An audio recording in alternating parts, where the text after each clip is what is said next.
These days, as soon as winds hit 74 miles per hour or barometric pressure drops below 990 millibars, people want to know, is climate change behind this hurricane?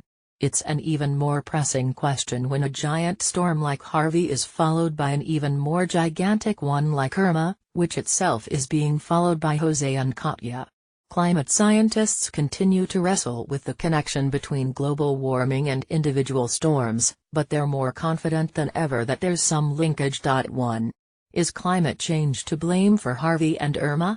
Climate scientists are increasingly comfortable connecting global warming to the unprecedentedly high ocean temperatures that fuel some storms. Scientists in Germany and the UK drew a direct link between global warming and the intensity of Irma and the destructiveness of Harvey.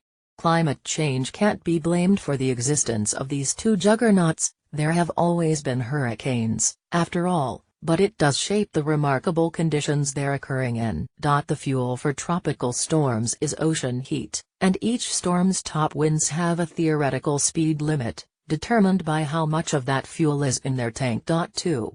How hot is the ocean? Hotter than at any previous moment in recorded history, thanks to human-driven climate change. The global average sea surface temperature for July was 1.24 degrees Fahrenheit above the 20th century average, making it the third hottest July for oceans, behind 2016 and 2015. The waters where Irma was born were about 2 degrees Fahrenheit above normal or 1 degree Celsius. 3. What does the extra heat do? In addition to raising water temperatures, it heats up the air, which makes storms wetter. Every uptick in temperature increases the air's water-holding capacity exponentially. As a result, there's now at least 4% more water vapor in the air than a century ago. 4. What does all that mean? So far, the scientific consensus is that global warming will make more intense storms more frequent, even if the total number of storms stays the same or drops. 5. How did scientists reach that consensus? Climate scientists rely on powerful computer models that simulate the behavior of the atmosphere, oceans and land.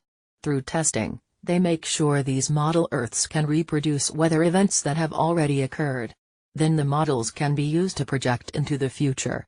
There is not as much historical data as scientists would like to support a more confident statement about hurricane frequency going forward. 6. What explains the recent run of quiet hurricane seasons? The U.S. did indeed go without a strike by a major hurricane, Category 3 or above, between 2005 and 2017, the longest gap on record going back to 1851. But the Atlantic Ocean spun up some monster storms during that time. Last year, Hurricane Matthew killed more than 500 people across the Caribbean. In 2015, Hurricane Joaquin grew with explosive power, trapping the freighter El Faro and sinking it with the loss of all hands. In addition, 2010, 2011 and 2012 all posted 19 named storms, making them tied for most active year, along with 1995 and 1887. And Superstorm Sandy, which hit the U.S. in 2012, started as a hurricane near Jamaica. The U.S. also suffered billions in damages from smaller storms such as Ike in 2008 and Irene in 2011, which caused severe flooding as far north as Vermont. 7. What else are scientists trying to figure out? How the extra heat is changing overall atmospheric dynamics, and what the impact of those changes might be. Hurricane Harvey, for example, is one of several recent weather disasters marked by a shocking staying power, punishing whole regions for days or weeks on end, or longer. Researchers are trying to understand climate change's connection to episodes in which the jet stream, the high-flying river of air that meanders around the higher to mid-latitudes, gets locked into one place for an extended period. They suspect that may have played a role in a massive heat wave in Russia and flooding in Pakistan in 2010, the Texas drought of 2011 and the multi-year California drought that began around the same time. 8. What do scientists disagree about?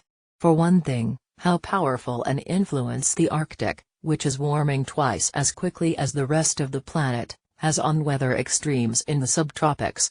There's also a debate over whether the Atlantic has a long-term cycle of warming and cooling that's separate from warming induced by industrialization. 9. Are Irma and Harvey likely to change the climate debate?